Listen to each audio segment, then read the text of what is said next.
When I first heard what had happened, I thought there'd been some mistake. John has worked for me for 8 years, reliable, professional, disciplined, never a single issue. So, when I learned why he'd been arrested, I wasn't just shocked, I was furious, because it revealed something deeply wrong with the world we've built. If you believe doing the right thing should matter more than following rules, listen carefully. John has been my private pilot since 2017.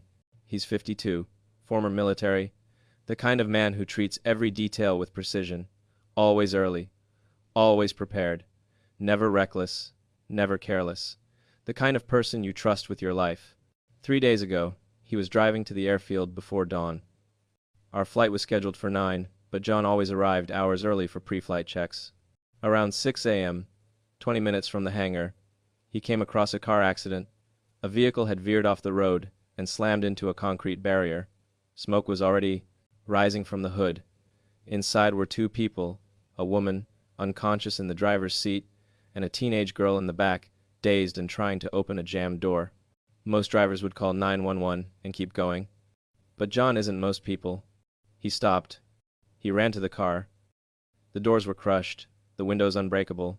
The smoke thickened seconds before ignition. He looked around desperately for anything to smash the glass. About 50 feet away, another car was parked, its driver on the phone with 911, watching from a distance. The window of that car was partly open. John made a split-second decision. He reached in, unlocked the door, grabbed a tire iron from the trunk, and sprinted back to the wreck. He smashed the rear window, pulled the teenage girl to safety, then climbed through the shattered glass to reach the unconscious woman.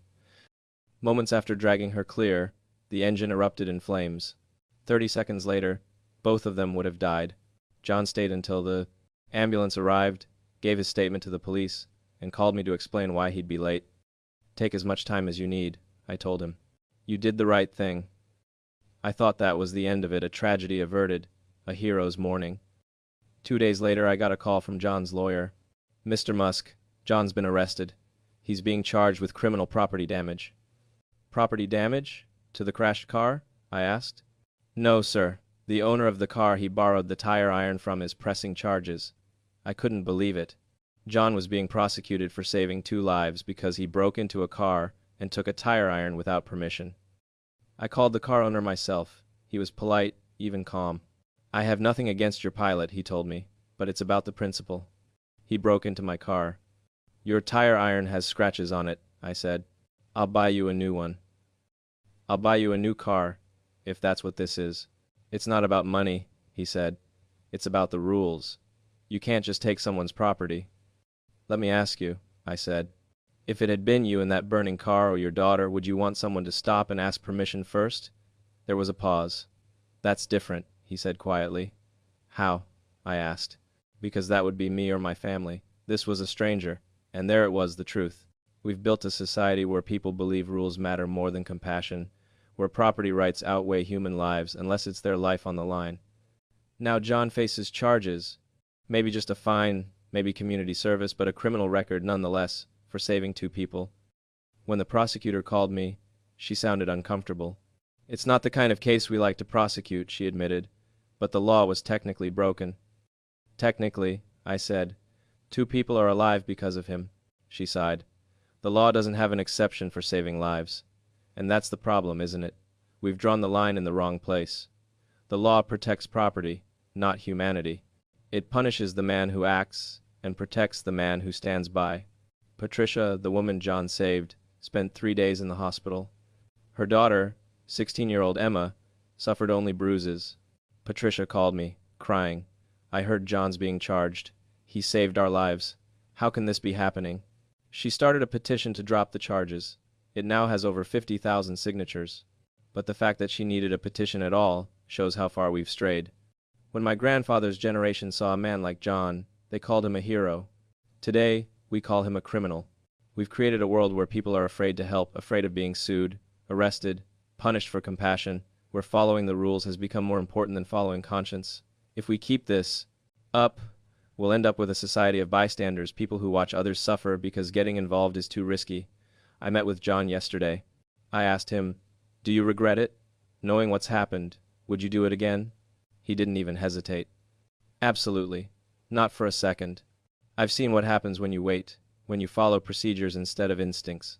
If doing the right thing costs me something, that's a price I'll pay.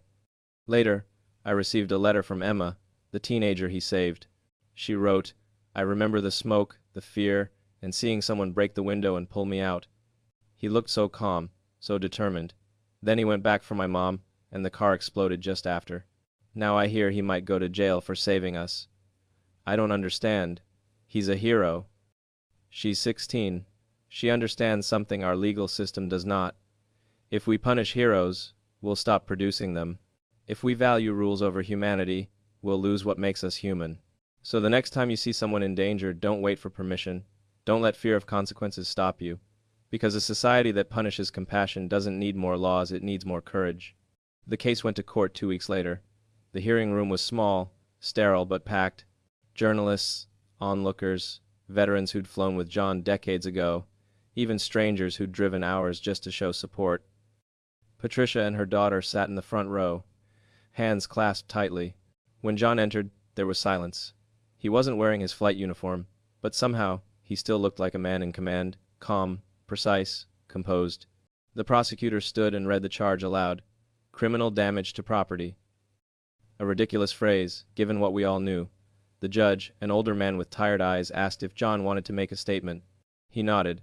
He stepped forward, voice steady. "Your Honor, I didn't think about laws that morning. I thought about a car burning with 2 people trapped inside. I acted on instinct, on training, maybe, but mostly on conscience. I didn't take that tire iron to harm anyone. I took it to save lives. If that was wrong, then maybe we need to rethink what right and wrong mean." You could hear a pin drop. The prosecutor didn't say much. She seemed uncomfortable even being there. "The facts are not in dispute," she said quietly. "The question is whether necessity can excuse an unlawful act." The judge looked down at his notes for what felt like a long time.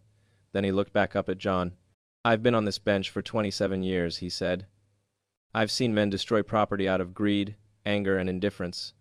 This is the first time I've seen someone do it to save 2 lives. The law exists to serve justice, not to strangle it." Case dismissed. For a moment no one moved. Then the room erupted. People stood and cheered. Patricia ran to John in tears. Even the prosecutor smiled and nodded before quietly gathering her papers. Outside, cameras flashed. Reporters shouted questions. John said only one thing before walking away. "I didn't do anything special. I just didn't look away." That night, the story went viral. News outlets around the world picked it up. Pilot charged for saving lives, judge throws out case. Millions of people shared it, debated it, argued about what it meant. But beneath the noise, something changed. In towns and cities everywhere, people started talking about courage, about what they would have done if they'd been there. Some said they'd have done the same. Others admitted they might not have. But at least they thought about it, and maybe that's where change begins. The man who owned the car, the one who'd pressed charges, released a statement days later. It was short, only one sentence. "I was wrong." And that, too, went viral. John went back to flying the next week. Same uniform, same quiet professionalism. But something about him seemed lighter. When I asked how he felt, he smiled faintly and said, "Relieved. Not for me, for the world. Maybe it's not as broken as I thought. And maybe he's right. Maybe one act of conscience can still remind us who we are, that rules matter, but humanity matters more. Because in the end, what defines us isn't what we own or what laws we follow. It's what we choose to do when someone else's life hangs in the balance. When the fire's burning and seconds count and no one's coming to help, do we walk away or do we act? Heroes don't wait for permission.